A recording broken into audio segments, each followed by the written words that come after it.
जलन। ममता बहुत ही सीधी और प्यारी लड़की थी, वहीं सुनील एक सरल और आगे बढ़ने की सोच रखने वाला लड़का। सुनील, बेटा सुनील कहाँ है? अरे जरा एक गिलास पानी तो दे दो। हाँ माँ, अभी आया। क्या माँ, पानी तेरे सर के पास ही तो रखा है, क्या हो गया है? तबीयत खराब है क्या? अरे नहीं नहीं, वो उठने का मन ही नहीं कर रहा था, तो देखा ही नहीं। वैसे क्या कर रहा है? यहाँ बैठ ना मेरे पास। माँ पढ़ रहा था। वो क्या है ना, नौकरी में तो वक्त नहीं मिलता, अब ऑफिस से घर आकर ही तो वक्त मिलता है। अच्छा अच्छा ठीक है, पढ़ ले जा बेटा। सुनील पढ़ लिख कर और आगे बढ़ना चाहता था, लेकिन माँ की तबीयत खराब देखकर सोचता है कि शादी ही कर ले। कब तक माँ का ख्याल वो अकेले रख पाएगा? तो एक दिन, माँ ये ममता है, मैंने इससे शादी कर ली है। तुम्हारी तबीयत भी ठीक नहीं रहती, तो मैंने सोचा शादी कर लेता हूँ। घर संभालने वाली और तुम्हें संभालने वाली कोई आ जाएगी तो अच्छा रहेगा।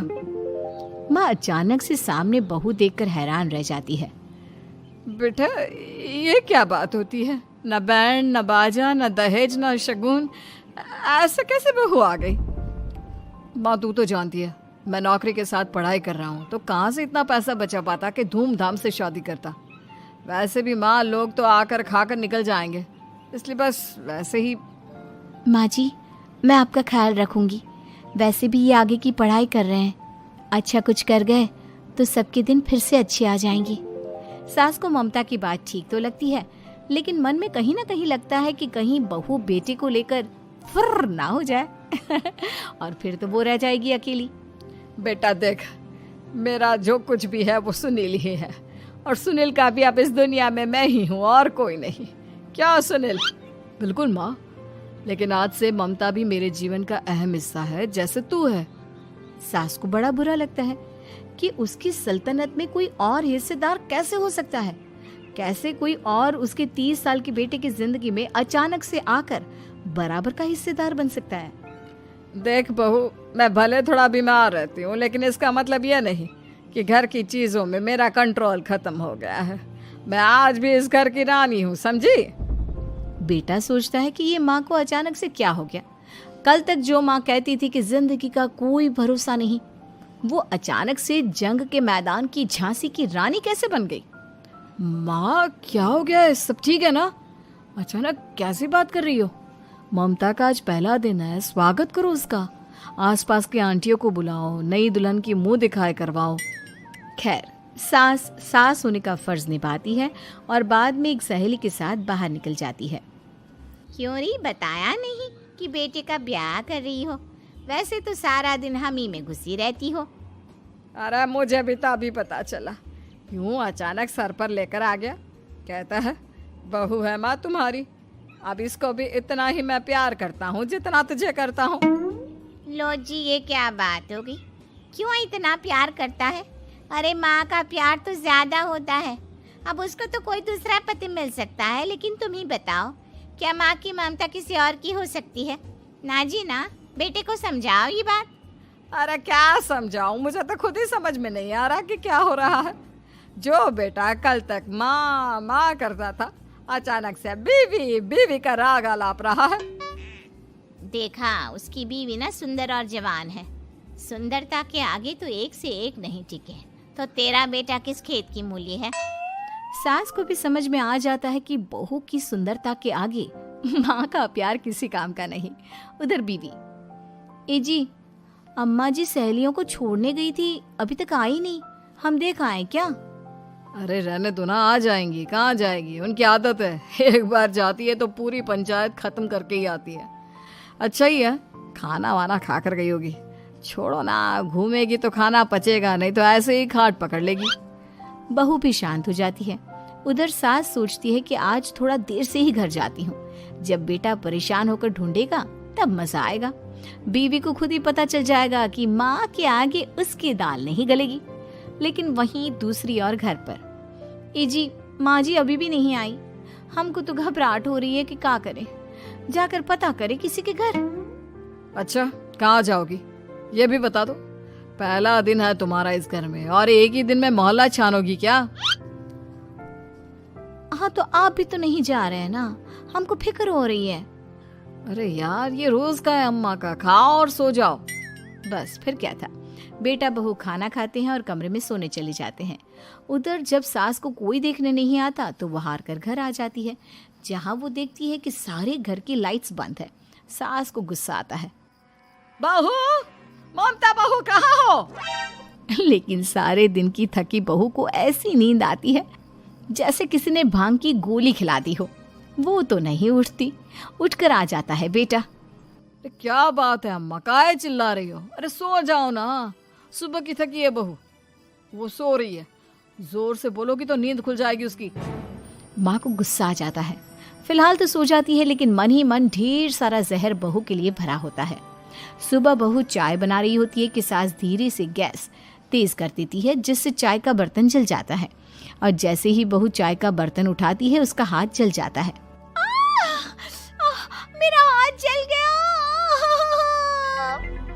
वो जोर जोर से चिल्लाकर इधर उधर भागती है कि सास थोड़ी देर में उसके हाथ में पानी डाल देती है। हाय रे बहू, क्या कर रही हो? पहली बार रसोई छुई हो क्या? सासू माँ, गलती से गैस तेज रह गई थी और बर्तन जल गया, जिससे मेरा हाथ जल गया। हाय रे, कितना गंदा दाग। छी छी छी छी, मुझे तो उल्टी आ रही है तेरा गला हुआ मांस देखकर। तू ना मुझे अभी साथ से खाना मत लगाना। बहू भी खुद का हाथ देखती है तो उसे भी रोना आ जाता है। कुछ दिनों के बाद सास की सहेली आती है, बहू चाय बनाकर लाती है। उसके जाने के बाद सहेली कहती है, बहू की सुंदरता ऐसी है कि कोई भी दीवाना हो जाए। वैसे तेरे बेटे का क्या हाल है? अरे वैसा ही है, बहू के पीछे लट्टू। क्या करूं, कुछ समझ में नहीं आ रहा। मैंने तो बहू के चेहरे पर दिवाली के पटाखे की चक्री फेंक दी, उसका पूरा चेहरा जल गया। अब देखो ना रही सुंदरता, और ना ही अब मेरा बेटा उसे पूछता है। अरे अब तो वो उसे छोड़कर दूसरी भी देखने को बोल गया है मुझे। बहू सारी बात सुन रही होती है। आंटी, एक बात बताइए, क्या भरोसा है कि दूसरी सही आए और आपके अनुसार रहे? देखिए आंटी, मेरी सासू माँ को गलत बात सिखाने की जरूरत नहीं है। हमारा परिवार साथ में खुशी से रह रहा है। देख बहू, मेरी सहेली की बेइज्जती ना कर, वही अच्छा रहेगा तेरे लिए, समझी? बहू नहीं मानती है। वो बार बार उनकी सहेली को घर से निकल जाने को कहती है। तभी सास की सहेली पास के चूल्हे से लकड़ी लाकर बहू के चेहरे पर लगा देती है। बहू जोर जोर से रोने लगती है। अरे ये क्या कर दिया? मैंने कहा किया, ये तो तूने किया। तू ही नहीं चाहती थी कि बहू बेटे के साथ रहे, भला मैं क्यों करूंगी? मैं तो चली, निपटो अब। बहू रो रही होती है, दर्द से चिल्ला रही होती है, लेकिन सास उसे डॉक्टर के पास नहीं ले जाती। तभी पति आता है। क्या हो गया ममता? ये दाग कैसे लगा? तुम कैसे जली? ममता कुछ नहीं कहती, बस दर्द से करा रही होती है। पति माँ की तरफ देखता है। हो ना हो माँ, ये पक्का आपका काम है। आप ही ममता से जला करती थी ना।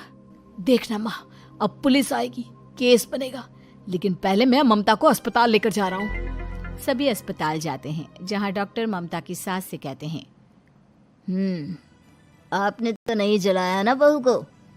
अब ममता की सास के तो पसीने छूट रहे होते हैं। वो घबरा कर कहती है, ना ना डॉक्टर साहब, कैसी बात करते हैं? हम क्या जलाएंगे अपनी बहू को? डॉक्टर ममता के पति से पूछते हैं, देखिए, क्योंकि ये ससुराल में जली है तो मामला पुलिस का बनता है, तो आप पहले पुलिस को बुलाइए, तभी इलाज पूरा होगा। सास डर जाती है कि अब तो बच्ची जिंदगी जेल में ही रहना होगा। रहने दीजिए ना, पुलिस को क्यों बुलाना? सारी हंसी खत्म हो जाएगी जब पुलिस के डंडे पड़ेंगे। बहू को जलाना भले ही बहुत आसान हो, लेकिन उसके बाद सारी जिंदगी जेल की हवा खाना। सास डर जाती है। पुलिस आती है। पास लेटी दर्द से करा रही ममता स्टेटमेंट देती है। तो क्या हुआ था? कैसे जली आप? ममता पास खड़ी सास को देखती है। बेटी बताओ, कैसे जल गई तुम? ओए, काका का किरण वाली शाहरुख, चुप, बिल्कुल चुप। सास चुप। सभी इंतजार करते हैं कि ममता क्या बोलेगी।